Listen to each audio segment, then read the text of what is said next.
If you could push a button right now, sitting exactly where you are, and just, instantly teleport your life back to the 1950s. Or the 80s. Right, the 80s or even the 1990s, would you do it? I mean, most people would probably say yes without hesitating. Oh, absolutely. But before you answer that, before you lock in your destination, you really should know that statistically, mathematically, and historically, your memory of those decades is, well, it's completely lying to you.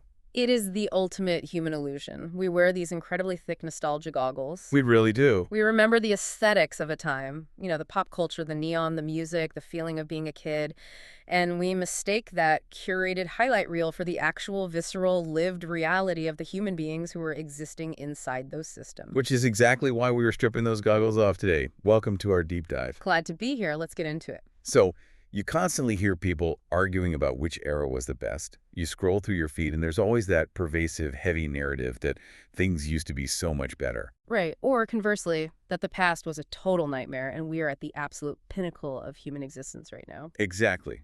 But it's all based on vibes.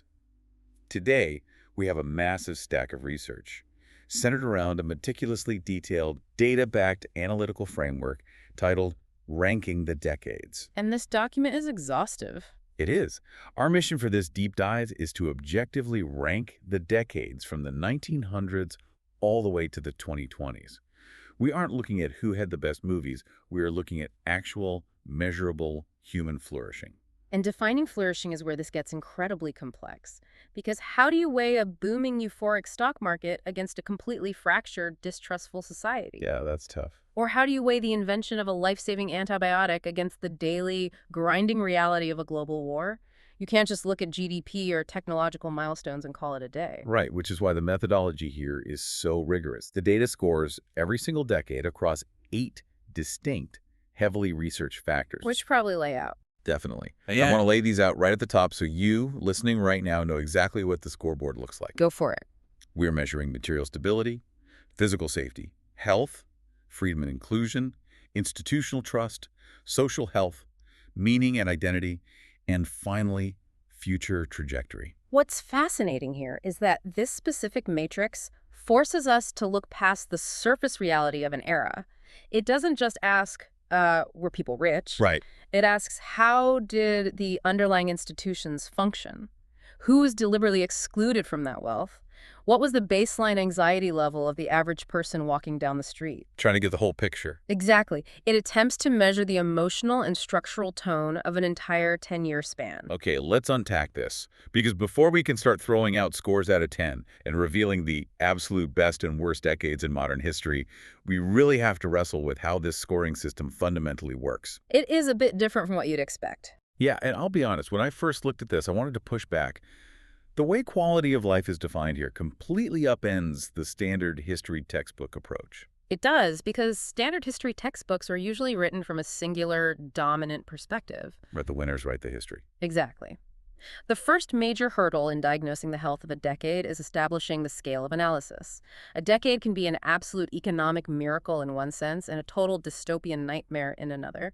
Depending on who you ask. Right. So the data evaluates these eras across 4 different lenses: individual, local, national, and global. And this is where the blind spots usually happen. Yeah. Because if I ask you, was 1955 a good year for the United States, you might look at a booming factory town in Ohio and say, absolutely. Exactly. But if you zoom out to the global picture in 1955, you are looking at terrifying Cold War nuclear brinkmanship. Oh, yeah. You have violent decolonization struggles across continents and massive international instability. The local scale might look incredibly stable, but the global scale is redlining with existential risk. Which changes the whole vibe. It does. You cannot capture the true picture of human flourishing without looking at all 4 scales simultaneously. But here's the part of the methodology that really made me stop and think. They implement what they call a moral inclusiveness adjustment. This is a huge factor. Yeah, when they calculate the final score for a decade, the factor of freedom, rights, and inclusion is weighted at a massive 20% of the total score. The framework point-blank refuses to rank a decade based solely on the experience of the average dominant class citizen. This is a radical departure from traditional economic analysis, and honestly, it's essential. The data insists that you cannot ignore excluded populations. I just can't. It factors in the lived, daily realities of women, minorities, disabled individuals, marginalized communities, and poor rural families. Which shifts the scores completely. Totally. If a decade is a literal paradise for one specific demographic, but that paradise is maintained by severely restricting the rights, mobility, and safety of everyone else, the overall score of that decade is going to completely plummet. Okay, but let me play devil's advocate here for a second. Sure. I can hear someone listening to this and saying, wait a minute, isn't that just applying 2020's progressive morality to the past? That is a very common reaction. Right, like if 70% of a country felt incredibly safe and prosperous, shouldn't that decade get a high score, even if our modern sensibilities don't like how they achieved it? How does the math actually justify dragging a whole decade down? It's a highly valid critique, but the framework answers it structurally, not politically. Okay, how so? It's not about applying modern guilt. It's about systemic fragility. If a society requires the active suppression of a large portion of its human capital to function, that society is objectively unstable. Oh, interesting. It is burning massive amounts of energy just to maintain an unnatural hierarchy. That creates underlying tension, simmering resentment, and a constant low-level threat of domestic upheaval. So it's actually inefficient. Exactly. It's not just a moral failing. It is a structural vulnerability that impacts the psychological health of the entire nation, even the people at the very top who have to constantly police the boundaries of their exclusivity. That makes total sense. Yeah. It's like reviewing a supposed 5-star luxury hotel. Yeah. You can't give the place a perfect rating just because the penthouse suite is absolutely gorgeous. Right. Meanwhile, the basement is actively flooding, the wiring is sparking, and half the guests who paid for a room aren't even legally allowed in the main dining room. That's a great way to put it. The penthouse experience might be a 10 out of 10 for the guy staying in it, but the hotel, as a complete functioning system, is failing. That is a brilliant way to conceptualize it. The hotel is failing, and eventually the smoke from the sparking wires in the basement is going to reach the penthouse. It always does. If we connect this to the bigger picture, this framework avoids the two biggest traps of how we usually look at history. It avoids being purely economic, where we just look at a chart of the stock market going up and declare everyone was happy.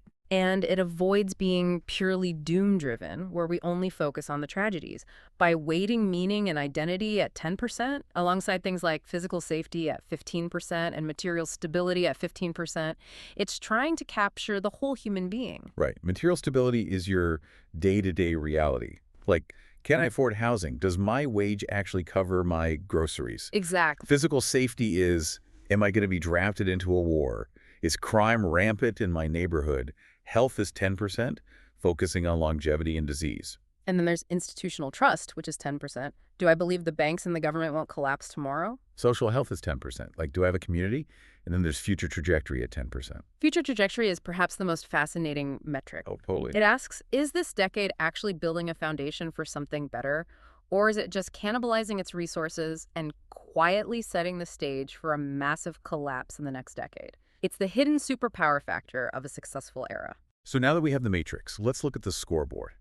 Everything is scored out of 10, and I want to start at the absolute bottom. Basement. Yeah, the flooded basement. Because when you apply this incredibly strict lens of holistic human flourishing, certain eras that we sometimes hear romanticize just evaporate. They completely crater. We are starting in the F tier, the baseline of bare survival. And the lowest ranked decades in this entire 120-year span are the 1910s and the 1930s. The 1910s come in dead last, a catastrophic score of 3.65 out of 10. It's incredibly low. And the 1930s are barely breathing above it at 3.85. The raw historical events explain these scores immediately. The 1910s were defined by the mechanized slaughter of World War I. Which was just unprecedented trauma. Unprecedented, and followed almost immediately by the devastating influenza pandemic, which wiped out millions globally, combined with a general tightening of authoritarian systems and colonial violence. You have massive universal grief. Yeah, just brutal. And then the 30s. The 1930s represent a different kind of horror, a complete catastrophic system failure. The Great Depression wasn't just a loss of wealth, it was mass unemployment. extreme caloric deprivation, the Dust Bowl destroying agricultural livelihoods, Right.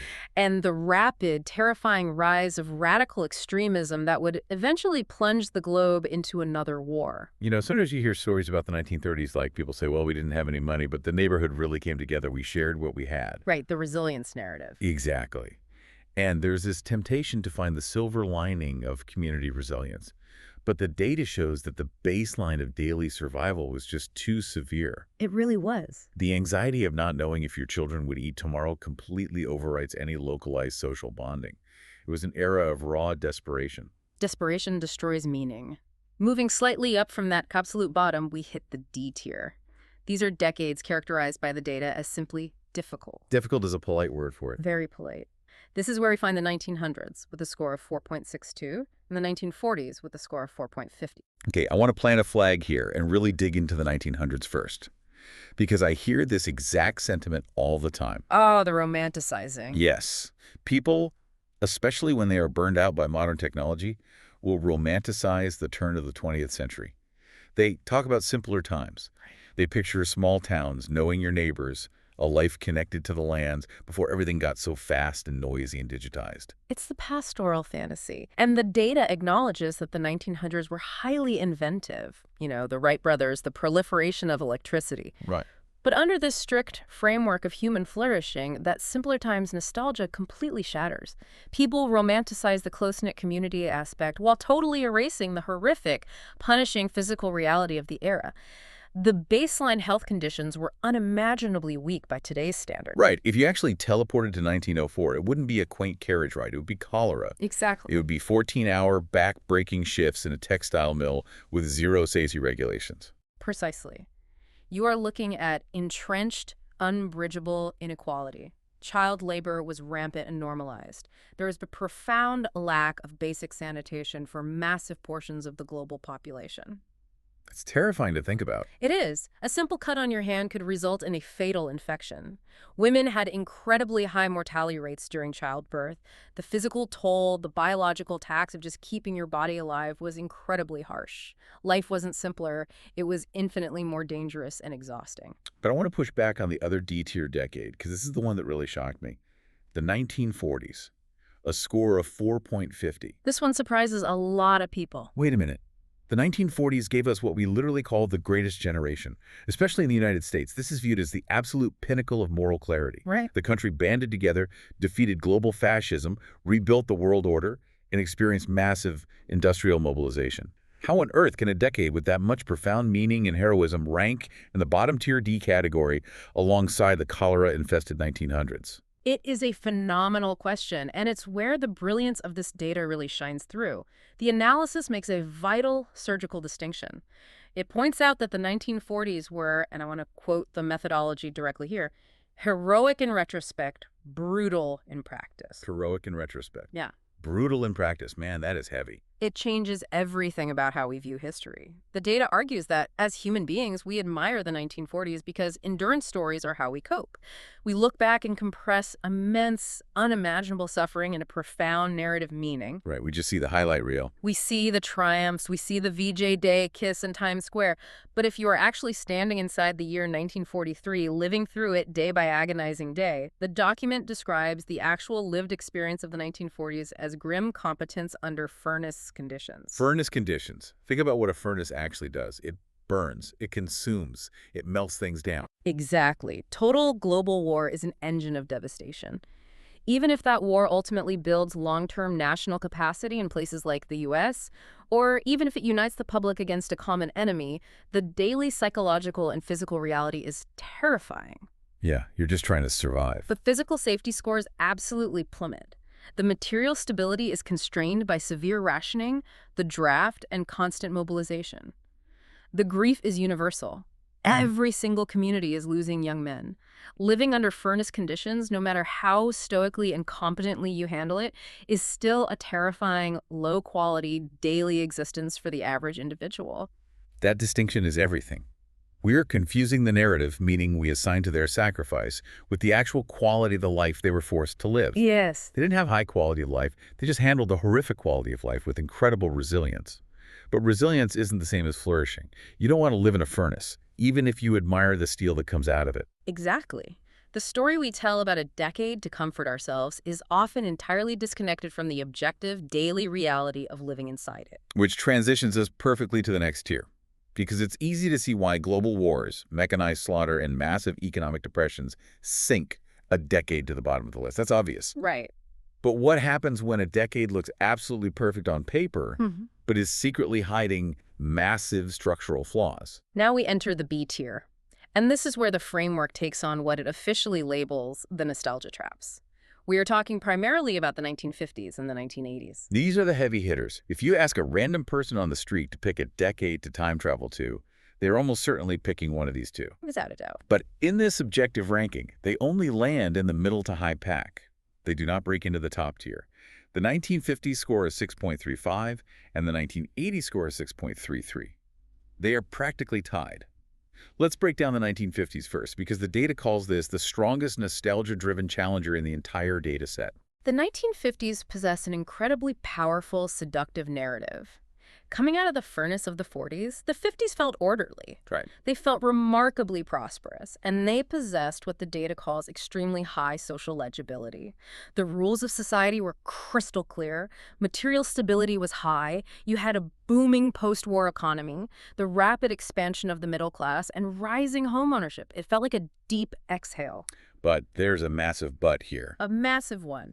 This is where that 20% waiting for freedom, rights, and inclusion drastically alters the math. Yeah, it completely changes the game. The 1950s are heavily, heavily dragged down because that order, that prosperity, and that beautiful suburban dream was highly selective and rigorously, often violently enforced. Right. If you dig into the actual methodology here, it points out that if you were a Black American dealing with Jim Crow laws, or a woman expected to abandon her autonomy for domesticity. Or a gay person hiding under threat of absolute ruin. Exactly. Or simply someone outside the narrow mainstream cultural norm, your access to that prosperity and that safety was either severely restricted or completely denied. This is one of the most profound insights in the entire analysis. It states that the 1950s is the clearest case where felt stability exceeds fair stability. Felt stability exceeds fair stability. Wow. The feeling of stability was broadcast everywhere. It was in the culture, on the television, in the advertisements of the smiling families. But the fairness of that stability was fundamentally broken. It was a post-crisis stability, functioning efficiently, but with deep, unresolved moral tensions simmering just beneath the surface. It's the classic cinematic image of the pristine, manicured suburban lawn with a literal nuclear fallout shelter buried underneath it. That's the perfect image. There's what the data calls contained pressure.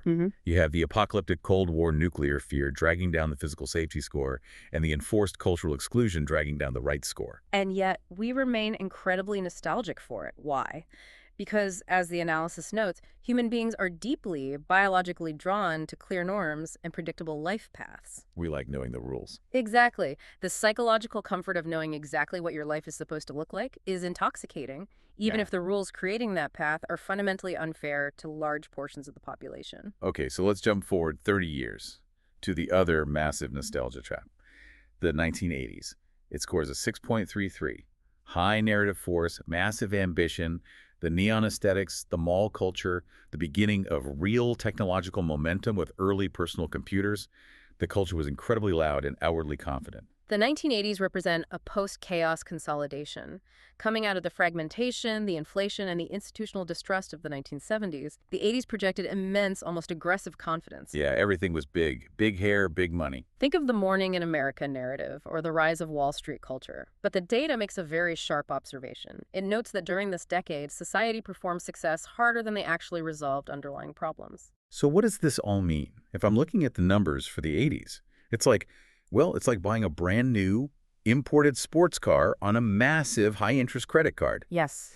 It looks absolutely amazing sitting in your driveway. You are waxing it on the weekends. Your neighbors think you are absolutely killing it in life. But late at night, when the lights are off, the anxiety of those monthly compounding interest payments is just eating you alive inside. The performance of wealth and success is loud, but the underlying foundation is entirely fragile. That analogy captures the macroeconomic reality of the 80s perfectly.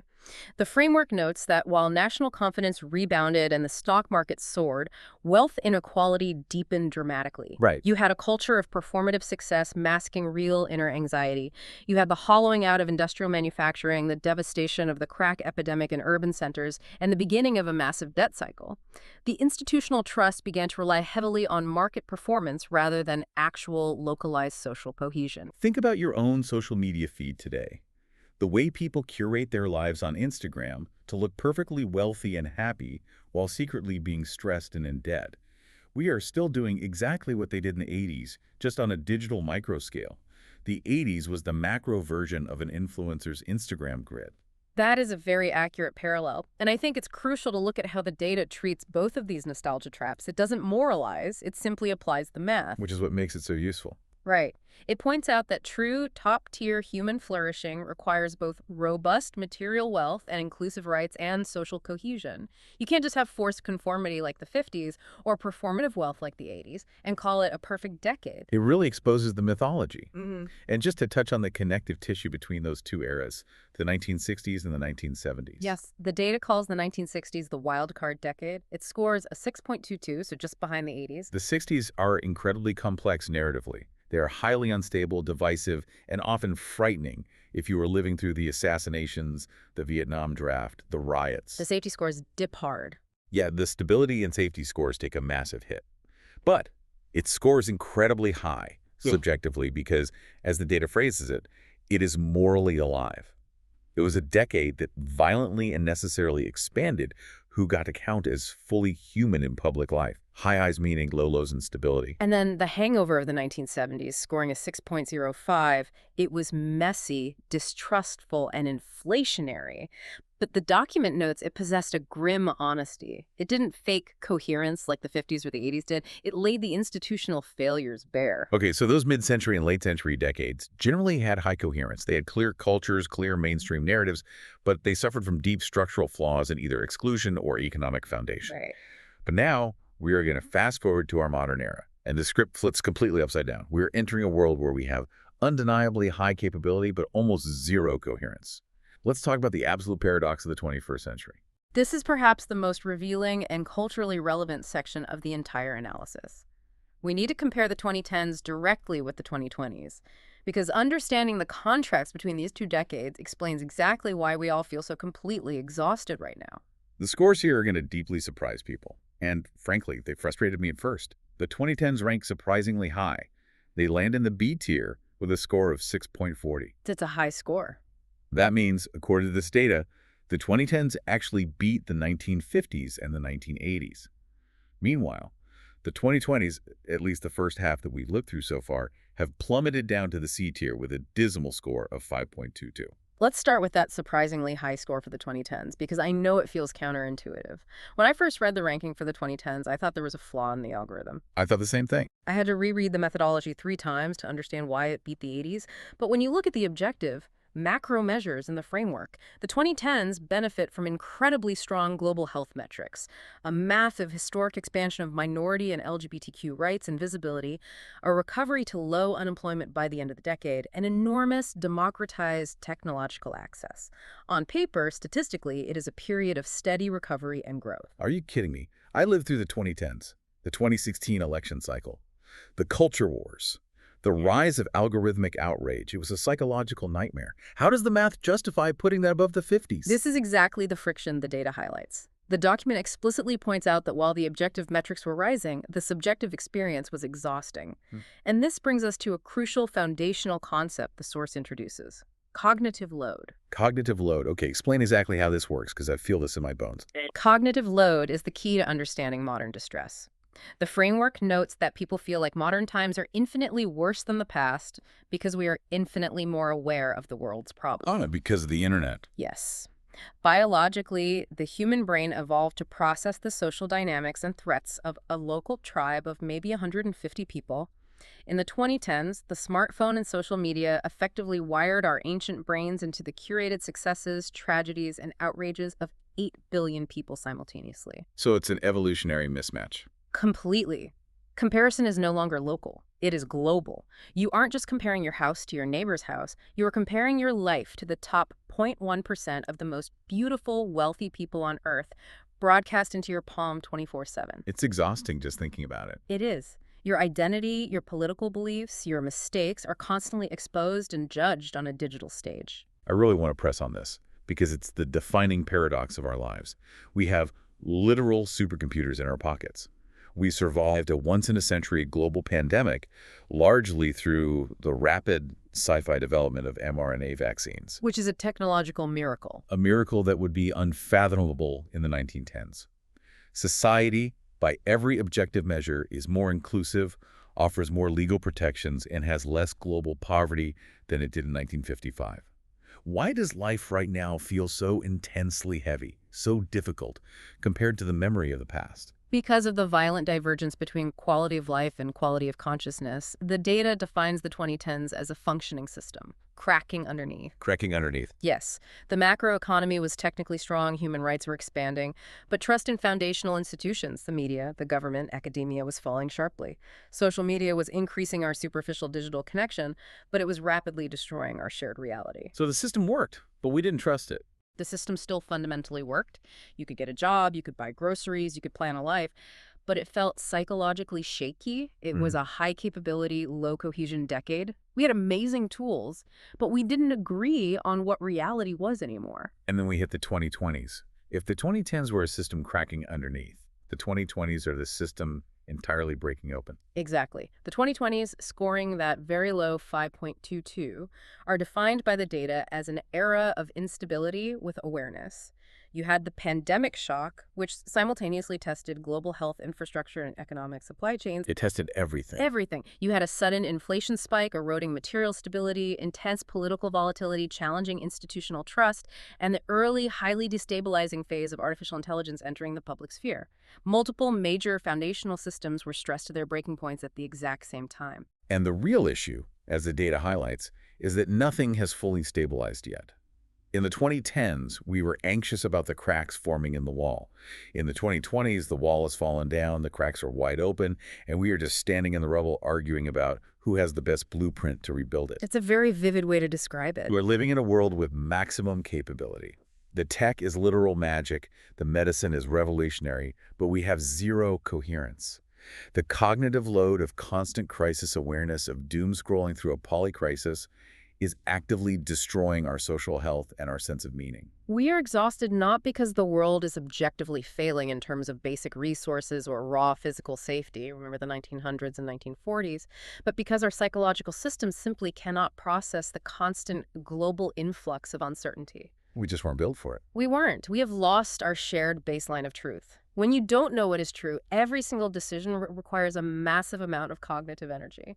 Okay, so if the 2020s are a chaotic, exhausting mess of high-tech and low trust, and the 1950s were a period of calm stability that was fundamentally exclusionary and unfair, has there ever been a time where everything actually lined up? Yeah. Has there ever been a decade where we had the capability and the coherence, where we were advancing, but we also agreed on reality? Yes, there is one. Let's look at the undisputed champion of the last 120 years, the absolute S tier, the 1990s. The 1990s win the strict numerical ranking with a score of 7.28, placing them firmly in the high B to low A tier, and importantly, they win the narrative ranking as well.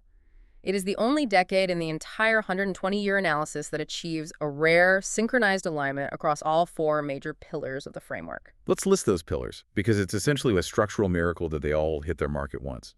Number one, material stability. Right, the economy was booming. The economy was roaring, the middle class was generally rising, and crucially, a normal life trajectory.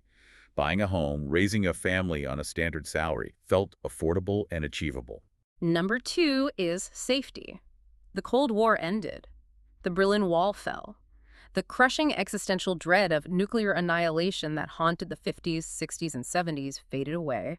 And critically, there was no major global existential threat immediately replacing it in the public perception. It was just a breather. A huge breather. Number three is institutional trust. There's a general mainstream belief in systems, People mostly trusted the news, they believed the government was basically functional, and there was a genuine pervasive belief in the idea of human progress. And number 4 is social coherence. Right. A shared culture still existed. Millions of people watched the same television shows on Thursday night and talked about them at work on Friday. The document is careful to emphasize that the 90s weren't a utopia, though. No, definitely not. Bad things still happened. There was crime, there were conflicts. What made them special was not perfection, but synchronization. Synchronization. Right. It was the strongest historical combination of economic competence, societal optimism, relative geopolitical peace, and rising, but not yet overwhelming, technology. And we absolutely have to talk about the technology piece because Okay. the data defines the 1990s with this brilliant phrase, the last pre-digital psyche decade. It's the perfect description. The internet existed, certainly. It was merging, it was exciting, but it did not yet dominate human identity. You had to physically dial in. Exactly. Yeah. People were starting to connect globally via email and early chat rooms, but they were not yet overwhelmed by an algorithmic, profit-driven fire hose of information. Truth, for the most part, was still centralized and generally agreed upon. You could log off. You could walk away from the computer and be entirely present in the physical world. Here's where it gets really interesting, though. The data makes this incredibly subtle, somewhat haunting point. Certainty was actually quietly dissolving in the 1990s, but nobody had noticed yet. Nobody saw it coming. The seeds of our current digital fragmentation were being planted in Silicon Valley. Globalization was beginning to quietly hollow out certain domestic industries, but the feeling of the decade remained incredibly secure. The data calls it alignment without awareness. That lack of awareness, that blissful ignorance, is crucial to the psychological comfort of the era. Because you aren't stressing about what you don't know. Exactly. If we connect this to the bigger picture of human biology and psychology, what this entire framework reveals is that humans require a world they can understand, predict, and belong in. A state of low perceived threat is vital to human flourishing. Which the 90s had. They did. Even if underlying fragility exists in the system, if the perceived threat is low, people have the emotional bandwidth to build businesses, connect with their neighbors, create art, and thrive. In the 90s, you weren't constantly waking up and asking, is society going to collapse tomorrow? You were just living your life. You went to Blockbuster on a Friday night, not just because you wanted a VHS tape, but because there was a profound comfort in knowing the world would be exactly the same on Monday morning. You had agency. Exactly. The 1990s hit the absolute sweet spot where technology was increasing our capability, making life easier and more connected. But it hadn't yet mutated to destroy our coherence and fragment our reality. But the 90s didn't just happen by some magical cosmic accident. And they didn't end by accident either. When the researchers mapped out all these scores across 120 years, they didn't just find a winner and a loser. They found a pattern. They found a rhythm, a fascinating structural rhythm to human history that explains exactly how we got from the absolute peak of the 90s to the exhausting chaos of the 2020s. This is where the analysis moves from being a simple retrospective ranking into a profound observation of systemic cycles. The data uncovers a distinct pattern, roughly following a 30 to 40-year rhythm of historical phases. Let's trace this cycle. The pattern goes like this. You have a peak, which was the 1990s. High confidence, economic growth, structural alignment. Then, inevitably, you hit a shock phase. That was the 2000s. The 2000s, scoring a 5.95 in the C tier, was a decade of intense whiplash. Whiplash is right. It started with the residual confidence of the 90s, but then you immediately have 9/11, the ensuing global war on terror, the rise of the surveillance state, and finally, the devastating 2008 global financial collapse. Trust shatters. It just completely broke down. It did. The economic and geopolitical systems that felt so permanent and solid in the 90s are violently exposed as incredibly fragile. So, peak in the 90s, shock in the 2000s. Then comes the adaptation or rebuild phase. That's the 2010s. We try to rebuild the banking economy. We start integrating massive new technologies like smartphones and social media into every facet of life.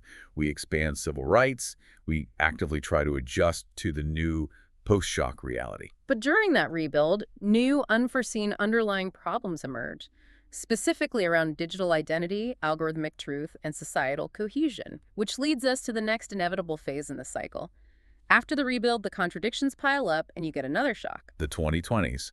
The pandemic acts as a massive, unavoidable system stress test. AI initiates a paradigm shift in how we work and think. The economy faces uneven, unpredictable pressures. And what's remarkable is that this roughly 30-year spacing isn't just an anomaly of recent history. The data points out a recurring cadence of plateau decades throughout the entire century. It's like clockwork. It really is. We had a post-crisis stability plateau in the 1950s after the shock of World War II. 30 years later, we had a post-chaos consolidation plateau in the 1980s. 30 years after that, the post-crash recovery plateau of the 2010s. Okay, hold on. Let me stop you. Are we just trapped in a historical washing machine? Wash, spin, rinse, repeat. We build a society up, it falls apart. We rebuild it, it falls apart again.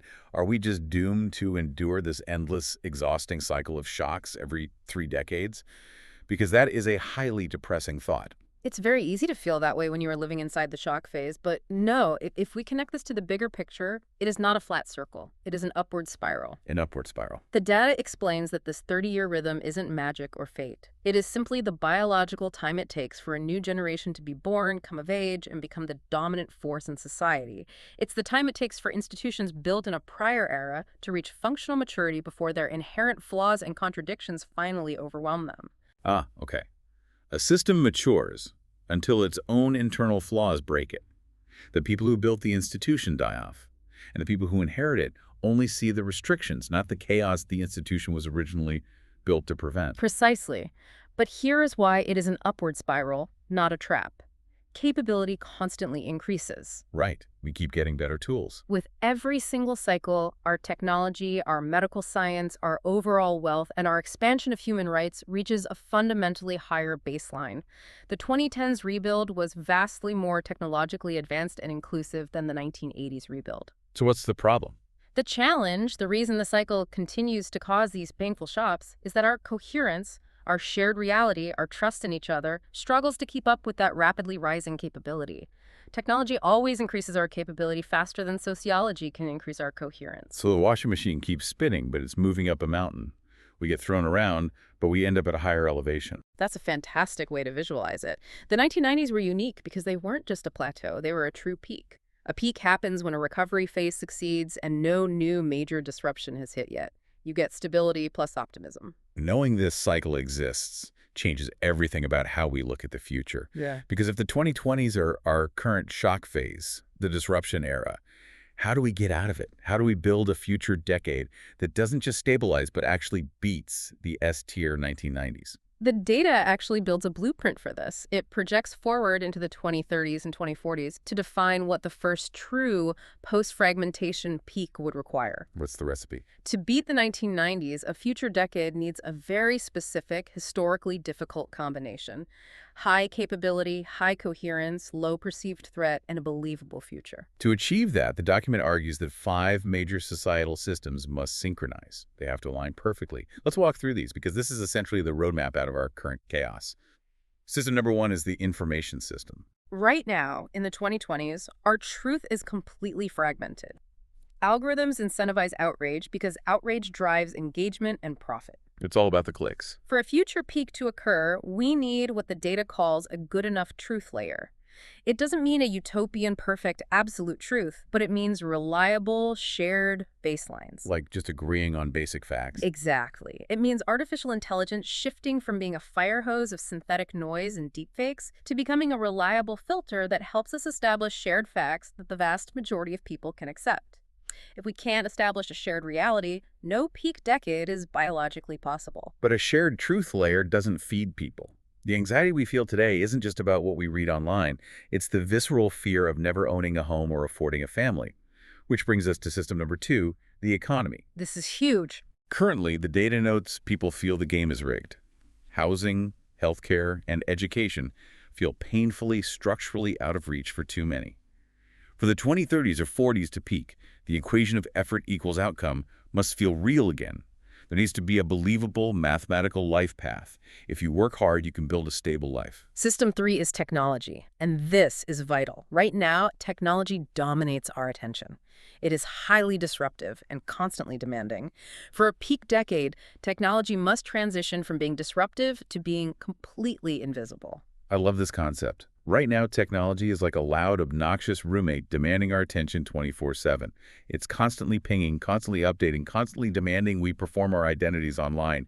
For the 2030s to be great, tech needs to become the quiet, hyper-competent butler. That is exactly the dynamic. In a peak 2040s decade, artificial intelligence isn't an existential threat on the cover of magazines or a daily novelty you play with. It is boring background infrastructure. Like plumbing. Like plumbing or electricity. It's everywhere. It handles the friction of daily logistics quietly, but you don't actively think about it. You turn on the tap, the water flows. You use that freed up cognitive bandwidth to focus on what actually matters: relationships, creativity, community, and strategy. The fourth system is institutions. We need functional trust. Again, not blind 1950s-style obedience, but the baseline feeling of the government, the banks, and the media aren't going to collapse or actively betray me tomorrow. And finally, the fifth system, the global reality. The threat level needs to drop from the foreground of our minds to the background. Manageable geopolitics. We don't need a magical utopia of perfect world peace, but we need an absence of constant, imminent catastrophic threat. We need the nuclear and climate anxieties to be managed at a systemic level so individuals don't have to carry that weight daily. Exactly. So what's the realistic timeline on this? Are the 2030s going to save us? The data speculates that the 2030s are more likely to be a period of fragile early stabilization. Think of it like the late 1980s or early 2010s. So still a little rocky? A little bit, yeah. The AI disruption starts to settle into regular commerce, the economy adjusts to demographic shifts, and trust begins a very slow, skeptical recovery. It will feel like things are stabilizing, but we won't fully be there yet. Which makes the 2040s the realistic candidate for the next true S-tier peak. Yes. By the 2040s, the turbulent systems have had time to adapt. A new generation has grown up entirely inside the stabilized system. They don't carry the trauma of the 2020 shock phase.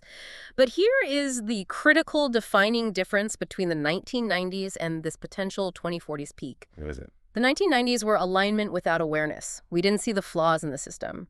The 2040s would have to be alignment with awareness. That's a massive evolution. We know exactly how the digital systems work, we know the psychological flaws, and we actively, consciously manage them. The feeling shifts from the naive 90s vibe of, hey, everything is good, we think, to a much more grounded, resilient, mature feeling of things are good, and we know exactly how to keep them that way. It's earned stability. A decade where the world is more technologically powerful than ever, but finally feels scaled to human understanding again. But whether we achieve that highly aligned future or not, this entire framework reveals something deeply fascinating about how we view the past. The very nature of what we are nostalgic for is fundamentally changing right beneath our feet.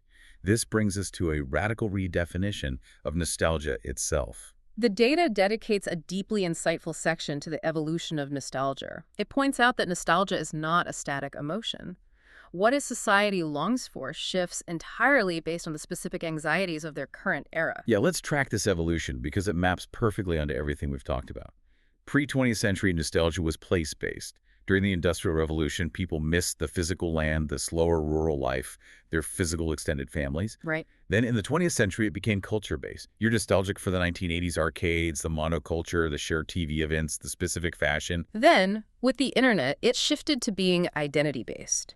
We miss the phases of who we were when we first curated our profiles, but the data argues that moving forward, as we navigate the 2020s, nostalgia is going to become coherence-based. Coherence-based nostalgia. We don't actually miss the specific gadgets or the clunky clothes of the past. What we truly desperately miss is the feeling of understanding the world. The document predicts that the chaotic 2010s will soon evoke a powerful, bittersweet nostalgia.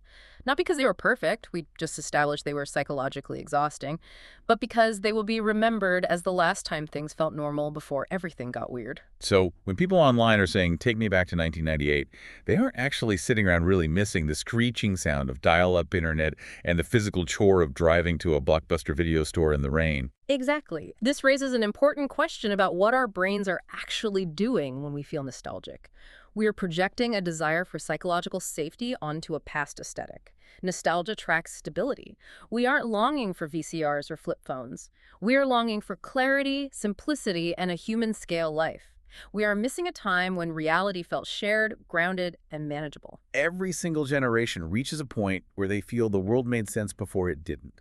And that exact moment, right before the confusion hits, is what crystallizes into nostalgia. It is a profound realization. It means our obsession with past decades isn't a desire to actually give up modern medicine or civil rights or the convenience of technology. It's a biological survival mechanism. It's our brain trying to anchor itself in a memory of coherence while actively navigating an era of extreme cognitive load. That just recontextualizes every conversation I've ever had about the past. Let's distill all of this down for a second. We've journeyed from the horrific furnace conditions of the 1940s through the performative nostalgia traps of the exclusionary 50s and the anxious 80s. Past the peak, blissful alignment of the 1990s. Right, and into the exhausting, high-capability chaos of our current 2020s. The core takeaway from this exhaustive 120-year ranking system is simple but paradigm shifting. The best decades are not simply the most technologically advanced, nor are they the most economically wealthy. The best decades are the most aligned. They are the rare eras where capability and coherence meet, where we have the tools to live well and the shared trust to live together. And I want to say this directly to you, the listener. This is important. Because if you are feeling overwhelmed by the 2020s, if you feel exhausted by the news cycle, the rapid technological shifts, the economic uncertainty, and the constant feeling that the ground is shifting beneath your feet, this framework proves that your exhaustion is a completely natural biological reaction to an unprecedentedly high cognitive load. It is not a personal failing. You are not weak for feeling tired. You are living through a historically predictable, mathematically measurable shock phase. The world is not ending. The world is reorganizing. Reorganizing. Yes. The systems are actively, painfully trying to mature to handle the massive new capabilities we've invented. The washing machine is in the spin cycle, but it is moving up the mountain. And before we go, I want to leave you with a final thought to mull over, building directly on what this data has shown us about human nature and the evolution of nostalgia. Lay it on us. If we do reach that 2040s peak, if the future becomes a highly optimized AI-driven reality where all the friction of daily life is quietly removed by an invisible technological butler. Where the economy is balanced and systems are hyper-efficient. Exactly. Where everything is completely predictable. Will the generation born into that perfect alignment eventually feel nostalgic for the 2020s? Oh, wow. Will they look back at our current messiness, our wild, unpredictable, fragmented reality, and long for it? Will they one day actually miss the struggle, the randomness, and the human friction of having to figure things out for ourselves? It's the ultimate paradox of the human condition. We might finally build the perfect, frictionless society, only to realize we biologically miss the struggle. We hate the uncertainty when we're in it, but maybe, just maybe, it's the mess that makes us feel alive. Thank you for joining us as we unpacked Ranking the Decades. We hope you leave this deep dive feeling perfectly well-informed, a little more grounded in the present, and ready for whatever decade comes next.